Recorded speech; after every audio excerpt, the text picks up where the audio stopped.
This is the LowcoSports Lowdown podcast. Here are your hosts, Justin Jarrett and Wes Kerr. Hey, welcome to another edition of the LowcoSports Lowdown. Justin Jarrett, joined as always by Wes Kerr, and we've got another great show lined up for you. Lots to talk about on the local sports scene, including a couple state champs in the local all-star tournaments, the Dixie all-star tournaments. We got one of the coaches, Danny Morgan, waiting in the green room, enjoying the refreshments, waiting to talk about it with this dominant run for his team. Absolutely dominant, 77-7 across 6 games. Just an incredible performance. And then the junior boys also capturing the state title. We'll have some other baseball news a little further up the road, a little outside our coverage area, but definitely worth talking about.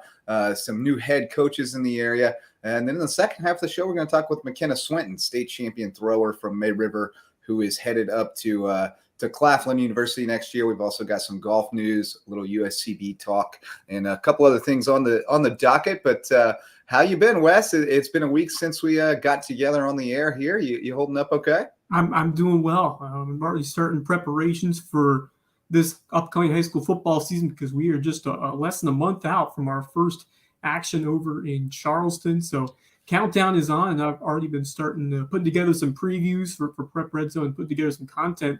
So I'm definitely getting pumped already for what's going to be a fantastic season on the football field and throughout all of our fall sports, some volleyball teams that are going to make some big noise in high school league and in skis. So the anticipation is starting for sure as we're just a few weeks out. But yeah, I'm doing well, trying to stay cool during these hot summer weeks here in the Lowcountry.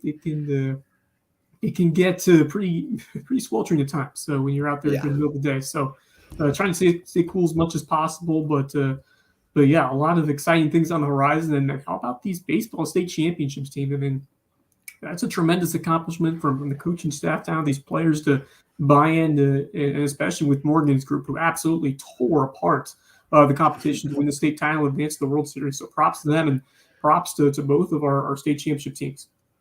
Yeah, we've still got some more going. We got one more going this weekend. The 10 and under team from Hilton Head up in Clemson. The 8 and under team came very close. They got to the final game with Lancaster. They won the first one after losing to them earlier in the bracket and forced the if game, but came up short in a 1-run game. So heck of a run for those guys. They got a long way to go. I was thinking about them and thinking back to when we were 8 and how far we've come in 4 years since. And so, you know, those guys have got a lot of baseball ahead of them for sure. And you mentioned the heat. We were out in the heat all week checking out this Dixie Boys state tournament. Let's get Danny Morgan in here to talk about it a little bit more.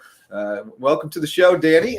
Folks probably know your name, a former Hilton Head Christian Academy standout, went on to play at Coastal Carolina and been back in the Lowcountry for a while now, and running your construction company and coaching a lot of baseball. I see you all the time out there coaching your Waves team, and a lot of those guys playing for you at Hilton Head Christian Academy as well, and on the JV squad, and now playing with this Dixie Boys state championship team. So welcome, Danny. Congratulations on the big win, and just you feeling good today, being able to get back to life a little bit, but also reflect on a heck of a week for your team. Thanks, Justin, Wes. It's great to be here. Thank you for having me. It is. It's back to the grind. We got a little break between now and next Friday. We're heading up to South Hill, Virginia, for the Dixie Boys World Series. We're looking forward to it. Yeah, a lot of these guys, you know, we've been together for 4, 5, 6 years. Through the travel circuit, it's been a blessing, an honor, a privilege to be able to coach them. The players, the coaches that's been put together, the parents. It just is it's a special group that we have, and we kind of circled this on our calendar a year ago, knowing that there was a potential that Bluffton would be hosting a state tournament. And, you know, we kicked the idea around of entering and doing the rec stuff. And we decided to do it. And I'm sure glad we did. It's been a blast. An absolutely dominant run through that tournament. What clicked through you guys on that run to the state title? Well, I think that, you know, we've been talking all of this year. We kind of have a mantra every year of what we try to pull together from everybody. And this year it was, let's pull on the same rope. So that's kind of the verbiage that we used. And And we love having just something that we can just rally around when times get tough, and pulling on the same rope. We have a goal. We have a one team goal, and that is just play together. We have an end in mind. Obviously, everybody wants to go out. There's not very many teams that end their season on a victory. That's kind of what we're shooting for. So we're trying to pull on the same rope and get there as one team, one unit. Well, you certainly did it this week. The pitching was tremendous. I think 2 earned runs allowed in 6 games. The hitting was phenomenal. You hit 399 as a team. On base percentage was like 574. I was just doing everything right. And you and I talked a little bit earlier before we got started about, your players, most of your Waves players kind of got away from playing rec ball for a couple of years there, and you played a little more aggressive schedule. And we've kind of done the same this year at 12. Where most of our kids didn't play rec ball this year. We played a little more aggressive schedule, but you talked a little bit about the reward of getting back in there and not only, showing what we've got here and putting our best foot forward, but also just kind of seeing how you stack up against other, recreational teams. You're like, oh, holy cow, what we're doing has really been working when you see the results on the field. So I guess just kind of reflect a little bit on that about, the push and pull, because it is a tough decision from season to season, where you're going to spend your time. But certainly, you guys picked your spot well here. But, what'd you get out of kind of taking that, not a step down necessarily, but just into a different world? Yeah, I mean, we want to challenge our guys on a daily basis. And, you mentioned 77-7. I think that's what it was. I don't even know. That tells me that we probably didn't play the right competition yet, but we know it's coming. And so you could run into a good arm or two from these other teams, which we did. We saw, but we know that the real test is probably coming in another week. And so we are trying to be prepared for that. I think that we took a lot of great steps in, how we competed. There's a target on our back, on our back being the host, and it's tough to play in front of a home crowd, target on your back. Everybody thinks that, all the calls go your way and everybody's on your side all the time. And that's a different pressure to play under. And our guys rose to the occasion and just, every inning, I think they competed better every inning, every at-bat. We talked a lot about extending at-bats, having long at-bats. We may have had a few more strikeouts than what I wanted or expected, but we certainly made the other teams work for every out. And that is something that we've been talking about for a while, and they really stepped up and made that come through this week. Put balls in play, work some deep counts, make it tough for the defense to do its job, and that's the key at this level. You can find a way to put pressure on the opposition, especially when you're at the plate. That can work wonders, and you certainly rode that mentality to this championship. Coach, tell me more about yourself, your baseball journey, and how rewarding this opportunity has been to make a difference in this group of young men. Yeah, I mean, born on Hilton Head, wouldn't have chose to grow up in a better location. Been through the rec programs back when I was playing 10, 11, 12, 13, 14. Rec was our only option. And, I played in a couple of state tournaments, never had a chance to play for my state. It really is an honor to play for your town. Never got the chance to play for my state, and it's special. It's a different feeling, like I said, and I just think it's something that the people who have that opportunity will remember forever. But graduated Hilton Head Christian. Again, wouldn't have chose to go somewhere else. I loved my time there. Coaching back now at Hilton Head Christian has been an absolutely awesome opportunity.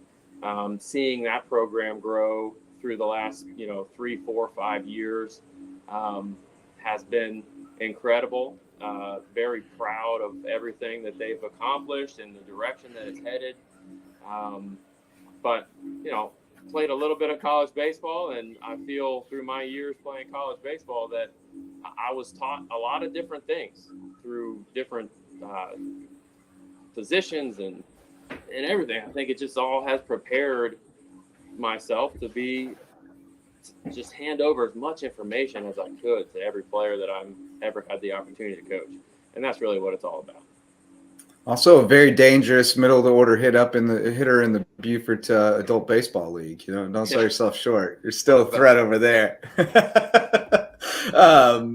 No, you talked about the opportunity to represent your state, and I got chill bumps a little bit, because we got that chance 2 years ago. And I've got the photo right over my shoulder back there of me and Truman from that. And, I kind of underestimated that, really. But when you put on that South Carolina jersey, it feels a little different. And nobody's referring you to you as Bluffton anymore. You're South Carolina when you get there. And you really are kind of repping the state. You're carrying the flag out there and everything. So it's a cool thing. And I look forward to you guys having that experience. I think you should be equipped to really make a good run. I mean, obviously you don't know what the competition looks like, but you guys have played the kind of schedule and travel tournaments that you should be prepared for it. And talk a little bit about the depth of your pitching staff, because you used, I think, 10 different guys this week and nobody threw more than 8 innings. So you didn't really even get to show what you have there, but you've got some arms. It's definitely exciting to go into something like this knowing that there's like you said, 10, 11, 12 different guys that we could throw out there and feel comfortable competing in any game. It's been a lot of hard work through the years. I mean, we've taken our lumps in development, but that's the way we've chosen to do it. And it's starting to get to the point where, the talent level of what we bring to the table every day is starting to even out with some of those, high-end AAA, even major teams. And it's exciting to watch the kids grow and just have another fire lit under them when they realize that they can really compete on any stage that we put them on. And you're right, you don't know what you're going to see when you go to the next stage, but I feel very confident that we're going to be able to compete at a very high level. And I think that target's going to be off our back a little bit, and we're going to be back into a familiar scenario where we are an underdog. I love playing as an underdog. Nobody's going to know who we are coming in there. And I think it's going to allow our players to maybe be a little more loose. And there was times this week where I feel like we played a little tight because we had that target. And I think that's washed away now, and we're going to be able to go out there and just play our best ball. It's nice to be able to play with some house money sometimes and maybe have that kind of, motivation underdog feel when you get to this level where there's going to be some talent across the board at a tournament like this. So now as you look towards this next week and compete in the World Series, tell me the approach. It looks like it's going to be more of just fine-tuning at practice, getting your guys ready, getting your guys' mentality right to go over there and make some noise over at the World Series. Sure. I mean, it's been a long season. We got some bumps and bruises. We're going to try to take care of some arms. I don't know what practice we need to really work on right now. We're kind of pretty well oiled at this point. So we're going to stay out of the heat, take care of our arms, take care of our bodies, prepare for a couple of long days. Like I said, I mean, we've put these kids in positions, tougher positions than I think they're going to see with a doubleheader here. And I mean, we could play 2 on Saturday. We could play turnaround play early on Sunday. I mean, we've been there. We've seen it. Yeah. We are ready for it. And I expect our guys to really come out with a fire. Very good. I loved you talked about extending at bats. My goodness, Jackson Riley, you must have seen, I don't know how many pitches he saw in the tournament, but it was a ridiculous number. And then I thought you had a good balanced approach. You had those guys at the top. He's very patient, but then Logan Cotter he's attacking, and the guys in the middle were really aggressive early. So, hopefully you can keep that mentality as you go up there and get on some people early. But how many of these guys is this your whole Waves team, or do you have some other guys mixed in? No, this is it. I mean, this is 14 of 15. We do have a roster of 15, and the roster's been together for like I said, a good number of seasons now. It was interesting to figure out how this was all going to come together. With combining the Dixie League between Beaufort, Bluffton, and Hilton Head. We got guys from Hilton Head, we got guys from Bluffton, and guys from Beaufort. And, there was a lot of sleepless nights worrying about what what it looks like from the outside. But you know what? The Lord just put it together. He laid everything in place for us. It was such an easy process through, just the rec season, playing those games, how the team shook out, how the coaches shook out.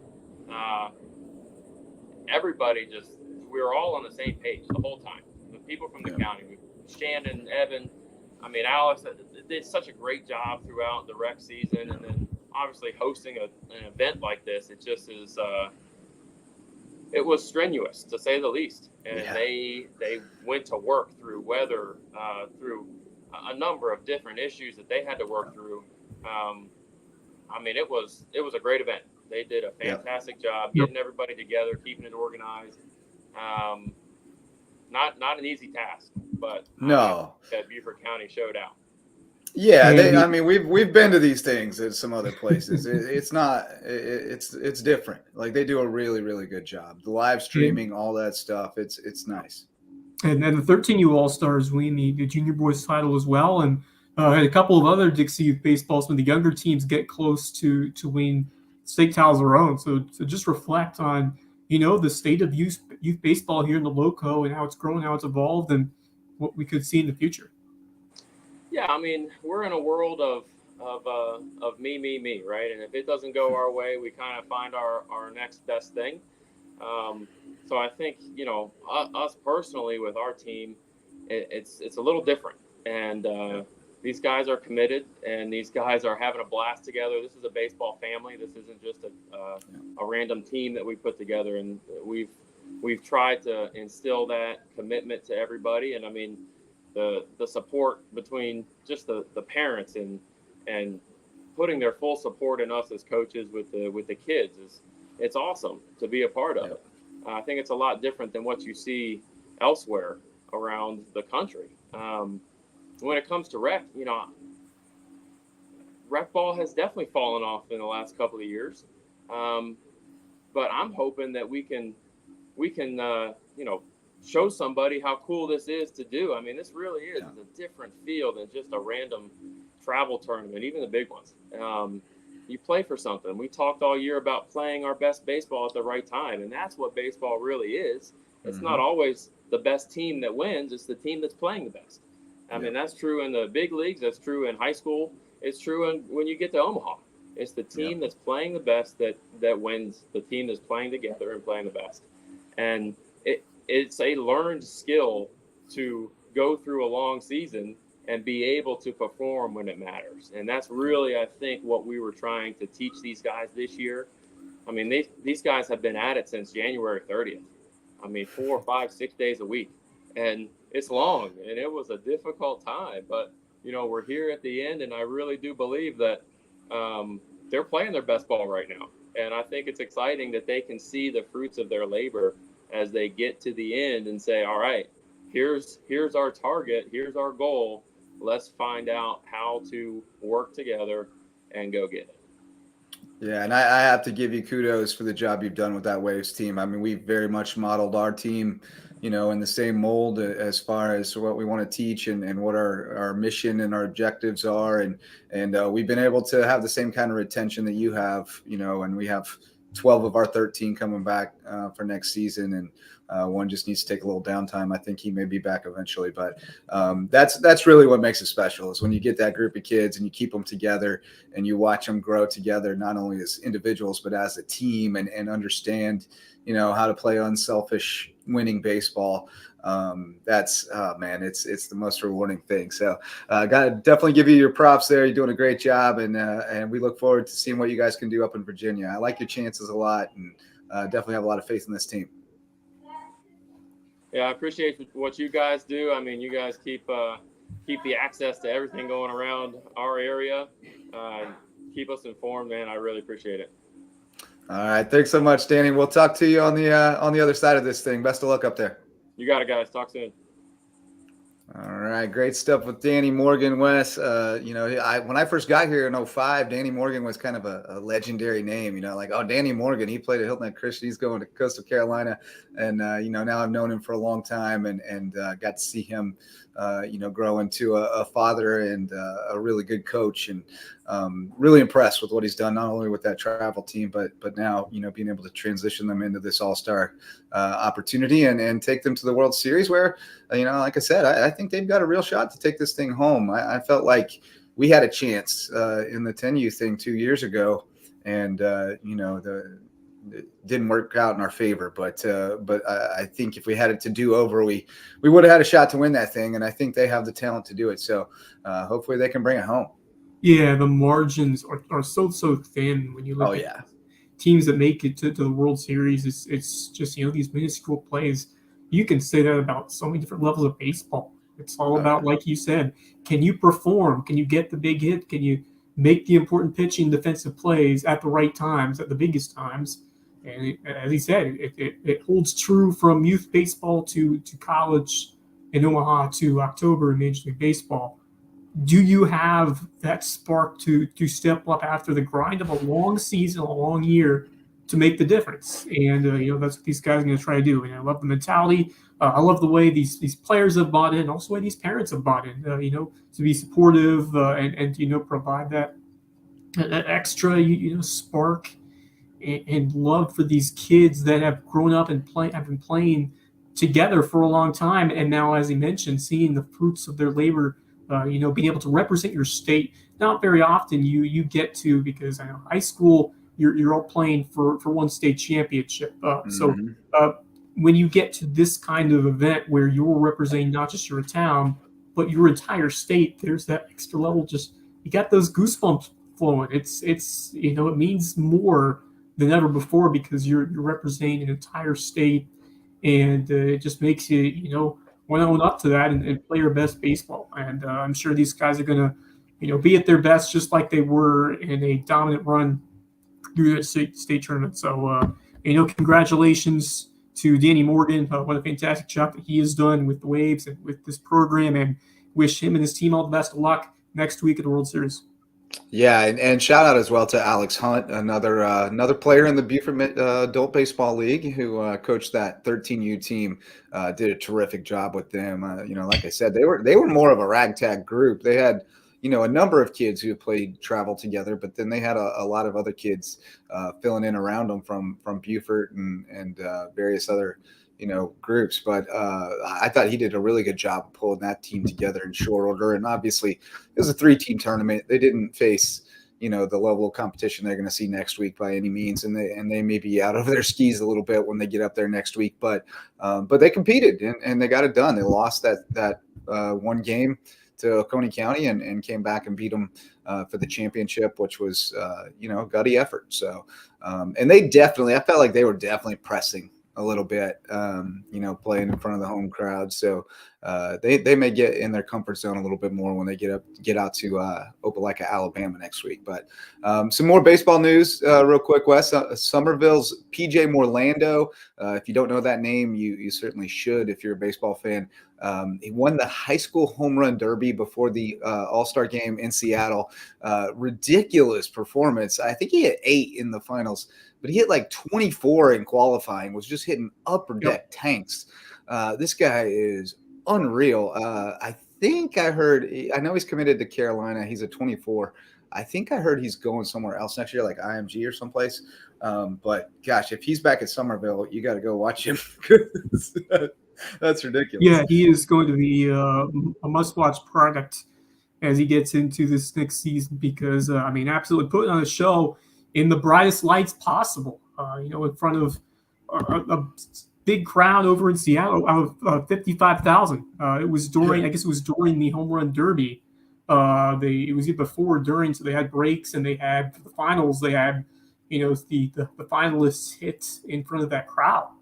So to be able to do that and to put on that kind of show, and just have mental fortitude, perform at that kind of arena, that kind of setting for a national title, that is impressive stuff, making his town, his state very proud, and absolutely hitting some takes. I'm watching some clips right now of his swing. I mean, just absolutely beautiful. And those were some moonshot home runs. So, I think he's got an excellent future when you look at obviously he's putting on a show, but I think he's got a great future as he gets ready for the college game. And, that's a nice, feather to have in your cap, a nice thing to put on your resume. Not many. Yeah, I wouldn't bet on him ending up at Carolina. I mean, he's projected like top 15, and I could see him even jumping more than that. And if you get in that top 10 range, you kind of got to take the money and run. But we'll see. But gosh, he's next level power. So it's going to be fun to see what happens with him as he goes through the process. Speaking of baseball, got a new baseball coach and softball coach at Bridges Prep. Ben Duncan taking over the baseball program. Mackenzie Young for softball. Mackenzie we know well. She was on that state championship team at Battery Creek and then went and played a little at USC Aiken. Been back down in the Lowco for a while doing some coaching travel ball. And then I think she had the JV at Bridges last year. But she's an excellent young coach. Excited for her to take over that program. And I know that they've got some talent in that program that they've been trying to develop and more coming up. And then I don't know much about Ben Duncan, but he does have a pretty good track record of coaching at lower levels. And, Brett Macy, the new AD over there, thinks that he's ready to take over that program, which could, they're kind of still trying to get that thing off the ground.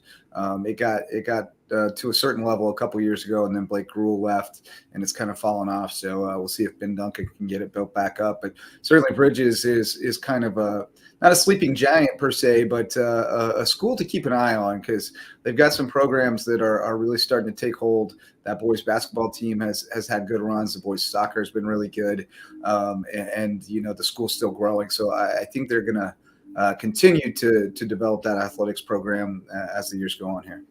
Yeah, I like these two hires. I think Duncan, brings a solid amount of experience. He has, 10 years within a couple different roles. He's been a JV coach and middle school coach, and now, getting an opportunity to coach a high school team. I think it's a good stepping stone for him, and I think he's, got that knowledge and experience of being a coach at these lower levels, who's ready to, take that step up, and I think I think he's going to be a good fit for them. A team like you said that has a growing athletic program. We've seen some success in some other sports, and there's a lot of potential with some of these players that are coming out. I'm really excited, especially for Mackenzie Young. I mean, one of a couple absolute standouts in that Battery Creek State Championship team. Which, man, I wish we could have seen that 2020 team play. Because of COVID ended that season early.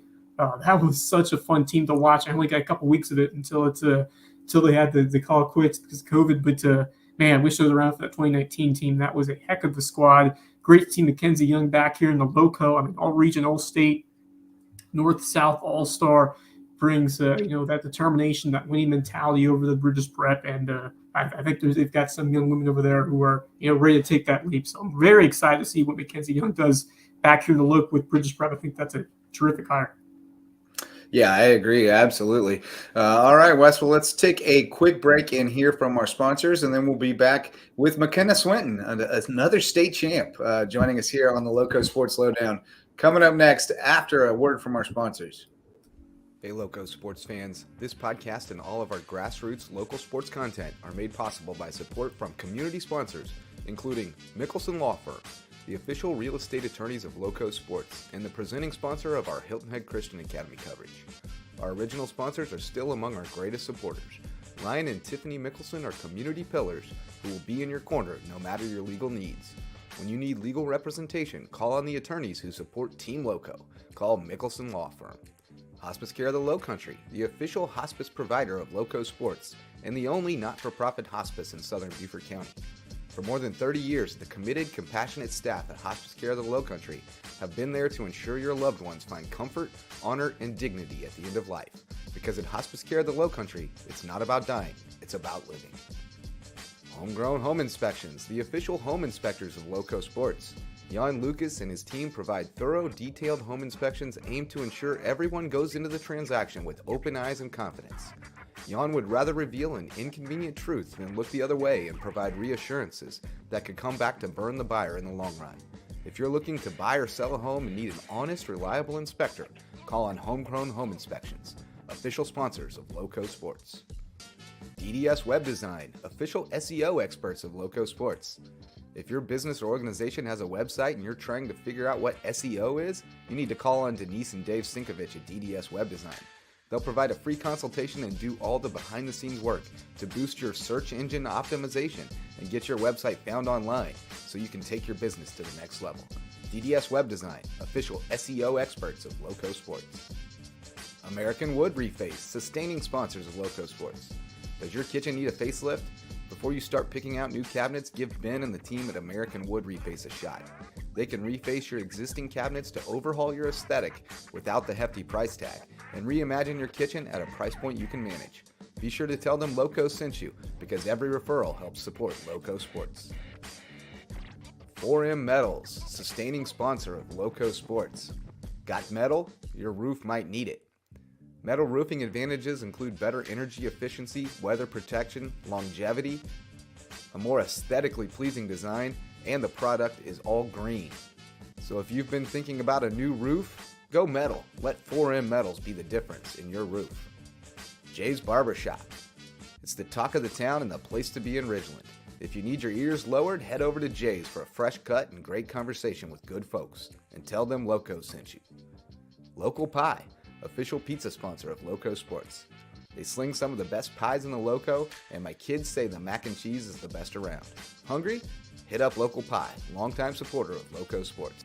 Barefoot Floor Care of the Lowcountry, the official floor cleaners of LowcoSports.com. If your feet tell you your floors need cleaning, call on Barefoot Floor Care of the Lowcountry. They provide residential and commercial services, including cleaning carpet and area rugs, tile and grout, upholstery, curtains and drapes, mattresses, and more. But most importantly, they'll get those floors so clean, your feet will thank them. Barefoot Floor Care of the Lowcountry. Hilton Head Prep is a sustaining sponsor of Lowco Sports, and we tell you all about the Dolphins' athletic exploits. But did you know it's also the #1 ranked private K-12 school in Beaufort County and ranks in the top 2.5% of schools nationwide? Visit hhprep.org to see what Hilton Head Prep has to offer. Beaufort Academy is a sustaining sponsor of Lowco Sports, and we love covering the Eagles. With a student-to-faculty ratio of 7-1 and an average class size of 14 students, Beaufort Academy could be just the educational solution you're looking for, with more one-on-one attention. BA has a strong history of working with the whole child to prepare each student for college and life. Check them out at BeaufortAcademy.org. Thank you to all of our sustaining and supporting sponsors for their support of LowcoSports.com. Go Lowco.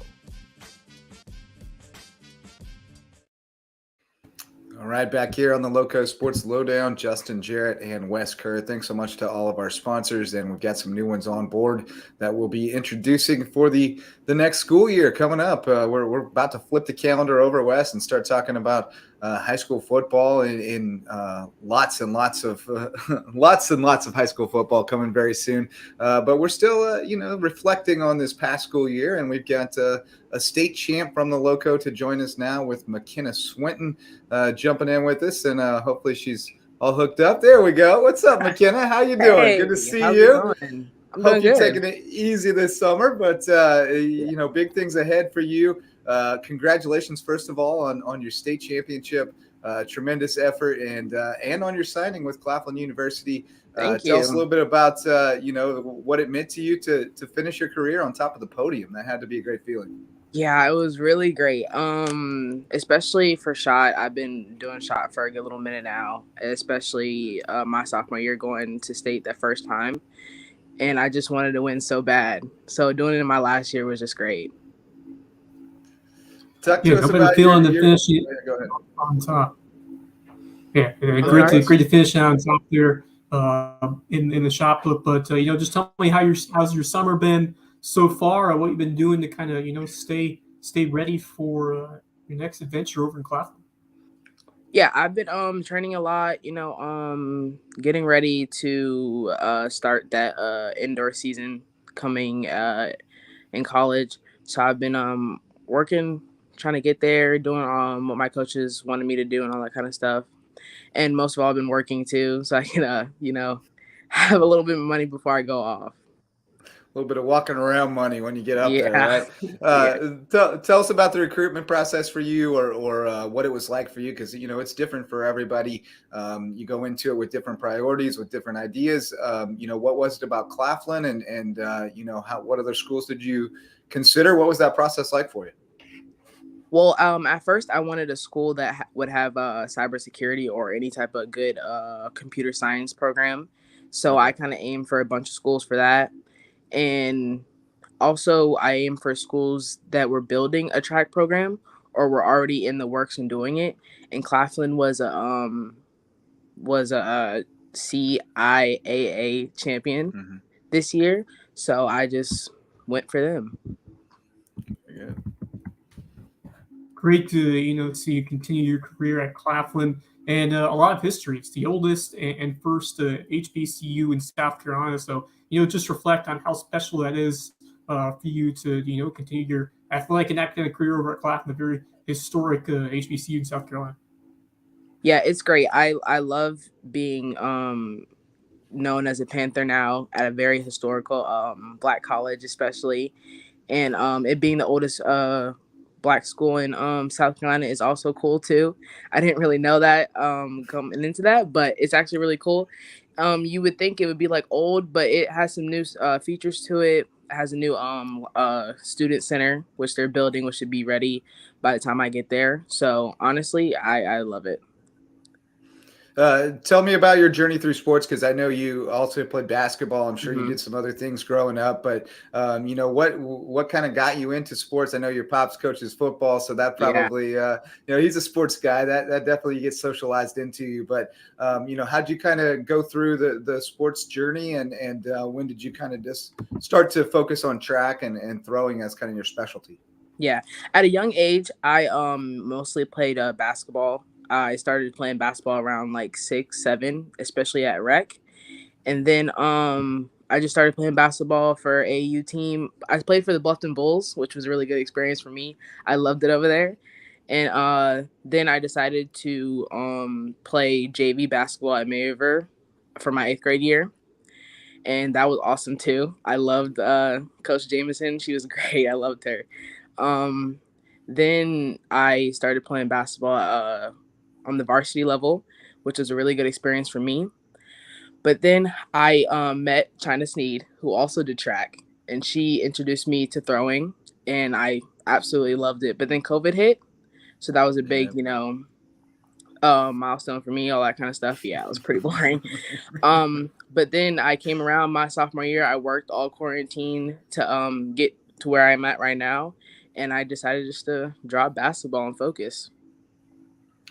And I think it was a great decision for you as you now get ready to play athletics in college and continue that in the career. And it's going to be a fantastic next couple of years for you. Just tell me more about how you transitioned to becoming full on into track and field, and especially those throwing events where you've quickly become a very talented player in that area. So just tell me about your journey and how you became so proficient, in your events. Yeah, it was a very hard decision to drop basketball my senior year. I really did want to, play it out with some of the girls I grew up with on that team, but I had a tough decision to make, and I picked track over, and so I worked all that off season. I worked with Daniel Utley, that was the track coach over there, but now he's not. I worked with him, and then I, of course, worked my coach, Coach Gaby, and I just perfected my craft and went to the big leagues and won the state. That's great stuff. And I think there's a good, roadmap for kids in here that play everything early, play, just dive into whatever you're into, go as far as you want, but but there comes a time where you kind of got to sit down and get down to brass tacks and, Yeah. what are my goals with this? What do I hope to get out of this? And you recognize that, I'm not going to play college basketball, Yeah. but I can throw in college. And for a lot of kids, that's really what it's about, is kind of looking at the big picture. I love that you went into it looking at majors first. What do I want to study? Now let's target those schools. Because I tell kids all the time, there's a place out there where you can compete. It may not be where you want to go to school. It may not be a school you've ever heard of, but there's a place you can compete. But you have to figure out what you need to get out of it and where you need to be in 4 years. And if athletics fit into that, then great. And if not, then so be it. But much credit to you and to your folks for helping you guide you through that and keeping your priorities straight. But do you have any advice for kids who are going through that same process and trying to weigh whether they want to, try to play at the next level? Yeah. I think playing a college sport is great, especially D1, D2, any of that. I just think you should do what you want to do, especially your passion, but also you're a student athlete and education always comes first. So if you don't become an athlete, you always can get that degree and do so much bigger things with that. And many times you got to have the grades to get those college Also that opportunities. Yeah. So it's essential, and you've definitely showed that. I mean, truly a definition of a student athlete. All of you accomplished, both in the classroom and on the field. You guys have had a bunch of academic standouts: Brooks, Van Esselston, so many others. I mean, just tell me about the winning culture, the strong academic mindsets, and the transferring over to on the field, on the court, just overall excellence, both of those categories. Tell me about some of the others who have instilled that culture as well as yourself. Yeah. Maver builds student athletes that go on to college, and that I've always thought of that. I've always held that in my heart. Yeah, education was a big thing for us. They always checked our grades, all that kind of stuff in every sport, especially us having teachers on the coaching staff. So it was a big thing for us. So yeah, me and Macy Dow, we held it down for the throwers for education purposes and stuff like that. But overall, we did pretty good in the classroom this year. Yeah, Macy Dow's another great one. We don't talk about her enough on here, but that's a great kid and really good athlete too. She's a heck of a thrower as well. Yeah. Well, what are you doing with your last few months here in the Lowcountry before you got to shove off a little further north to school? Oh, I just been working. I've been working at that new restaurant, The Bank, in Hilton Head. Oh, nice. Oh, yeah. Yeah, so I've been working there. And then I just, been getting ready for college, getting a whole bunch of stuff. I'm telling you, this college stuff is really expensive. I'm not even gonna lie. It is so expensive. When do you leave over to go to Claflin? I leave August 12th. So All right, a couple of weeks to hang out over here in the Lowcountry, and then get to work over in Claflin and start your college experience. You excited? I mean, I'm so excited.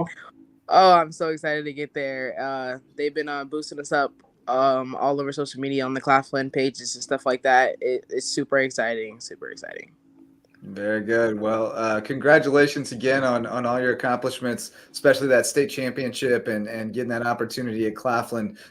You're always a pleasure when I run across you, over at May River. I always got a smile. Always love to see you. So really happy for you and can't wait to see what you do up at Claflin.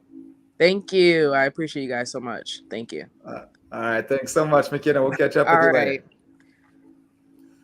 All right, great stuff with McKenna Swinton.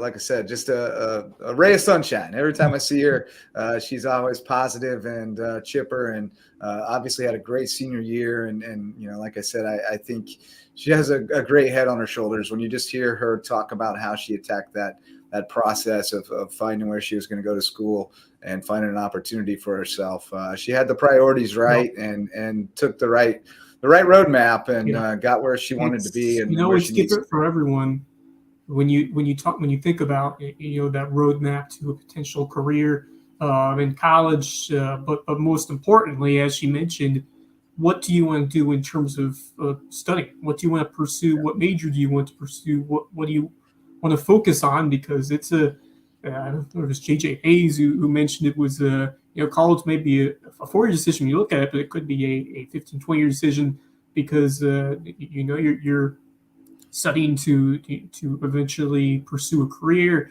which obviously has it's difficult to pursue professional abilities in any sport. So being able to focus on academics while being able to live out your dreams as a college athlete, I mean, that's what it's all about.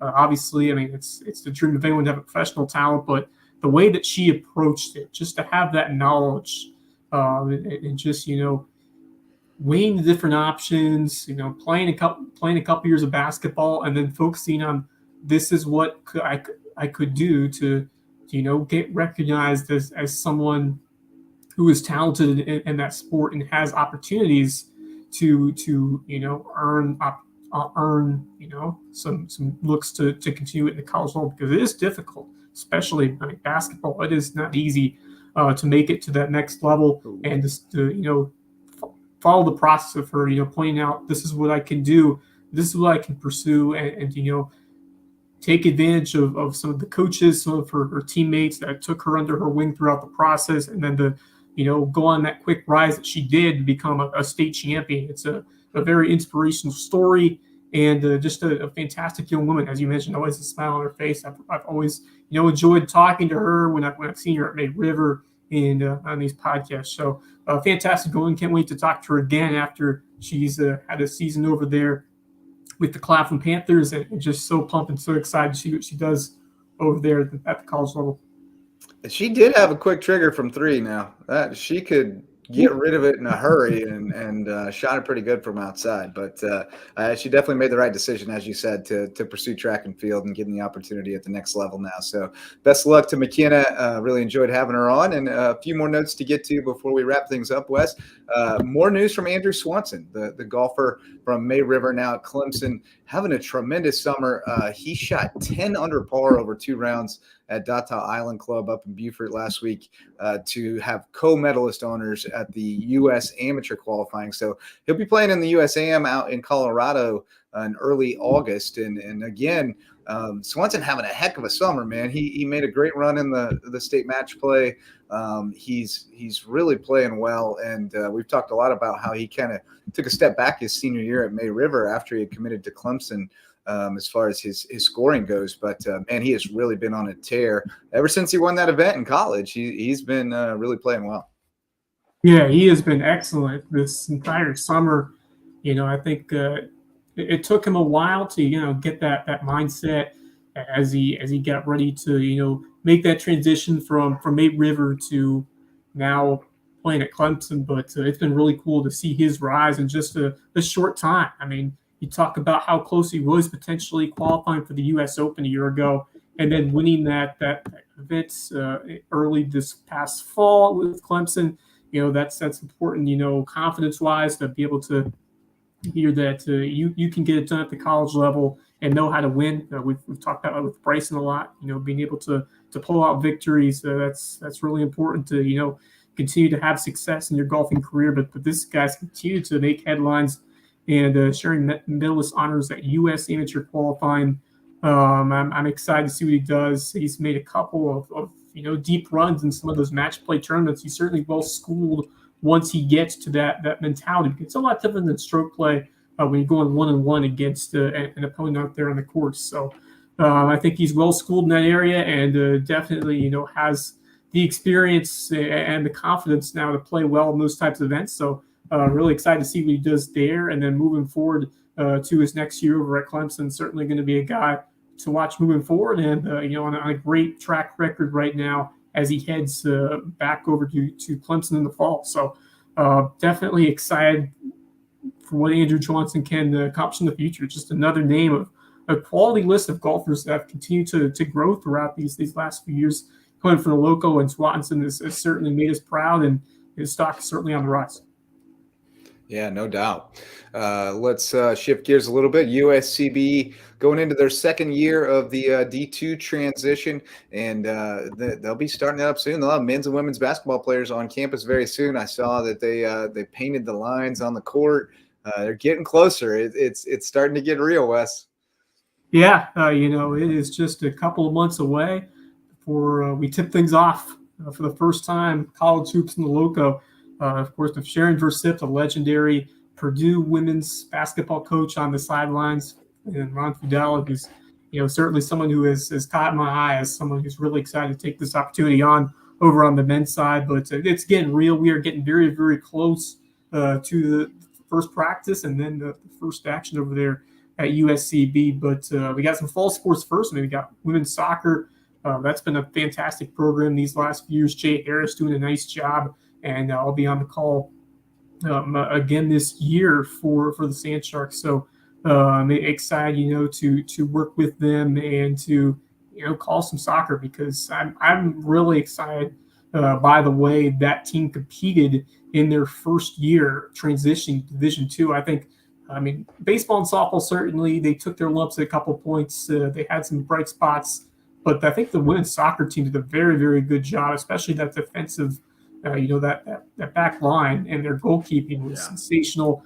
And a lot of those players coming back this year with that experience, 1 year under their belt. Obviously, it's the next 2 years. They're ineligible for postseason play, but still, an opportunity to continue to build, continue to improve. And 2 years from now, you'll get the opportunity to compete for a championship. So definitely some motivation for those younger players because you're building towards that point. And for those upperclassmen, for those seniors, you're a part of this process as well. And still, you want to find a way to produce some wins. To put together a strong season and to be a part of that process to lift this program further. So excited for soccer. And then before you know it, we're going to be talking some college hoops here in the Lowco over there at USCB. And I cannot wait. It's going to be such a fun winter. And I think, this first year, there's a lot of intriguing names on those rosters, which I'm looking forward to seeing take the court. Yeah, and they're going to go after. My understanding is Versip's really hitting the JUCOs hard. We've been a little not sure about some of her high school recruiting or lack thereof. Apparently because she's hitting the JUCOs hard. She's finding some foundational pieces that she can develop, but she's going to get some mercenaries to come in here and build this thing up quick. So, I'm excited to see that. I think Fudala has a little bit different tack. I think he's recruiting more freshmen, but certainly he's going to have to bring in some grown men too to compete right away. So, it's kind of like we were talking about with Danny. You don't know what you're going to see yet.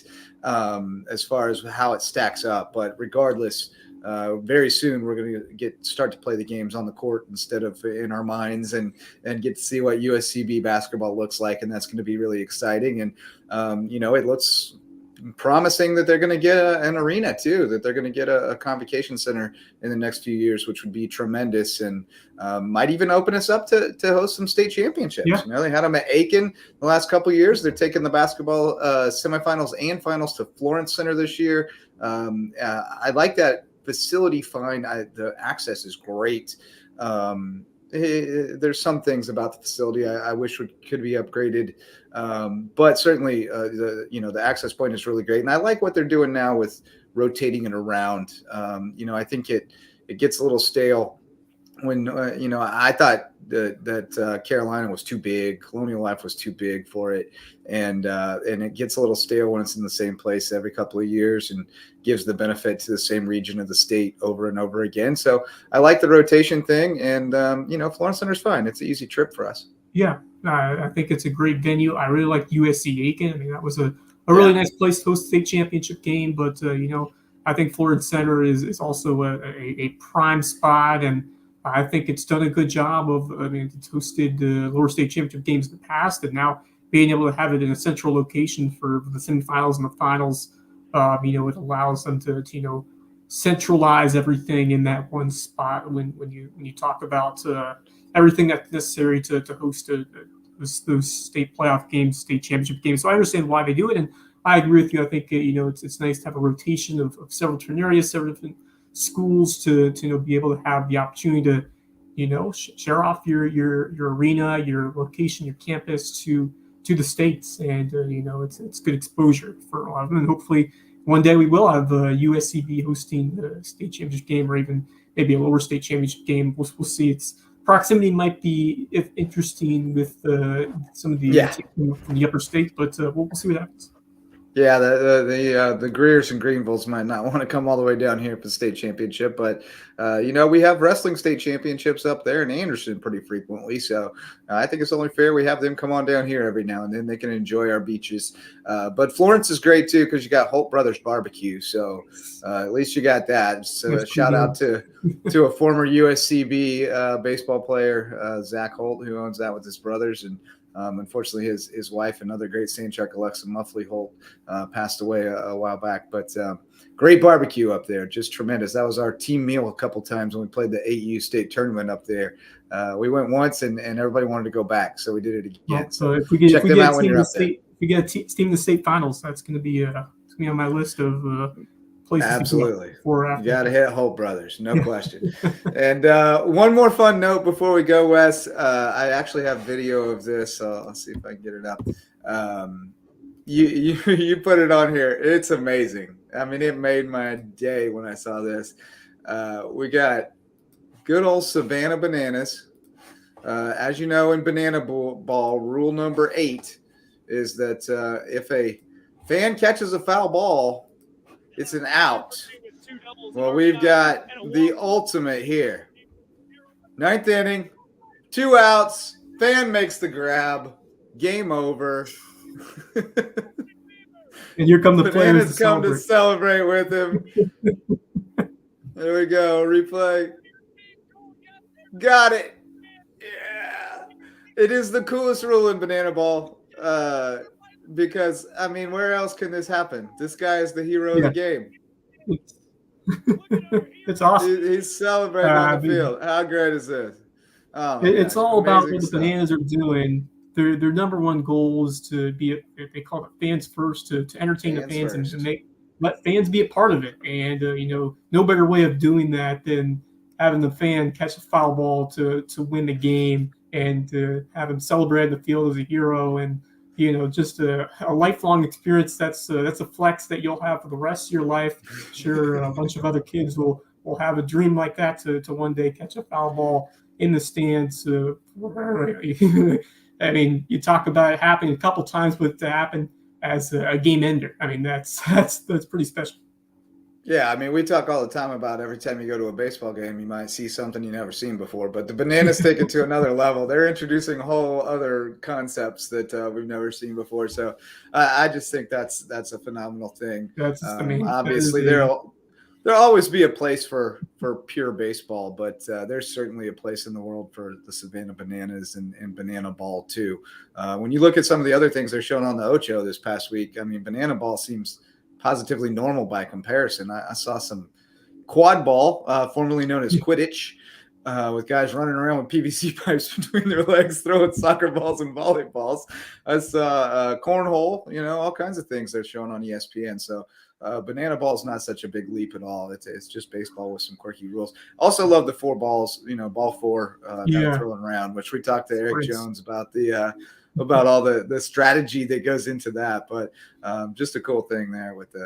And I've seen not just Bananas party animals playing it, but you see college teams playing that kind of version. This is a fun thing in practice because especially when you have to throw the ball between all your fielders in such a short time, it kind of builds that chemistry, that camaraderie, and it's fun. It's a fun twist on the game, and I mean, there's no fluke to why it's been so successful. It's fast paced. The fans love it. And, it's been a new twist on a game we've been loving for a while, but, put on their own spin on it. And to have that kind of, fan interaction, fan engagement, they've been doing it they've been just incredible with everything that they've done and, have raised the bar high in terms of baseball entertainment value. Obviously, the major leagues and you look at the minor league baseball that has been around here for a while, but to have that kind of success as what's now been an independent team, departing from the Coastal Plain League and now doing its own thing and having now national notoriety, international notoriety, and I'm sure they'll be eventually spreading their wings out to Japan and Europe sometime and playing over there too. I mean, it's been a fantastic rise, and it's really cool to see it here. It all started just right across from our neighborhood. Yeah. I mean, I felt like we were in on the ground floor of it, like it's crazy to see what it's become. And they are everywhere. Let me tell you, they were all over up in Cooperstown. They even had Bananas gear in the shops up there because they're playing at Doubleday Field later on this fall. Kids from all over the country were wearing Bananas hats in camp. I mean, it's a pretty cool thing to see how it's proliferated. Because again, like I was hanging out with those guys at Grayson before they got started when they first moved to town, and we hosted that opening round over there for USCB. And they hadn't even played a game yet, and nobody really knew exactly what this thing was going to be. And we were there the day they found Daisy the puppy, the bat dog. It's just crazy to think back to when they first got to town and where they were and what it's become now, this worldwide phenomenon. It's visionary, and it's really cool. So hopefully someday somebody will look back on us and say, man, they had a good idea and they stuck with it. It took us a little longer than the Bananas, but maybe we'll blow up and be worldwide someday too.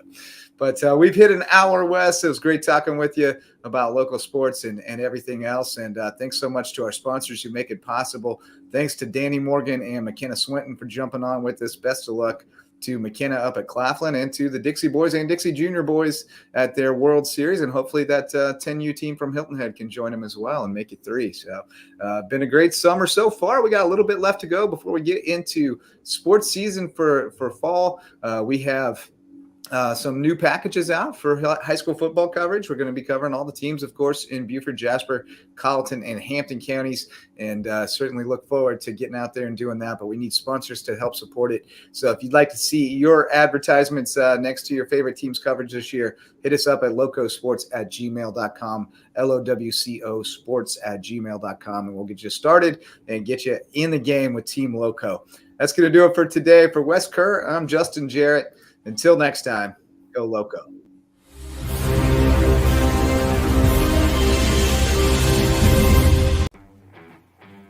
The LowcoSports Lowdown podcast is a production of Lowco Media LLC and LowcoSports.com, an independent media outlet providing grassroots local sports coverage in the South Carolina Lowcountry. We are sustained by community support from sponsors and patrons like you. Get in the game with a monthly pledge of $1 or more at patreon.com/LowcoSports to keep us going and growing.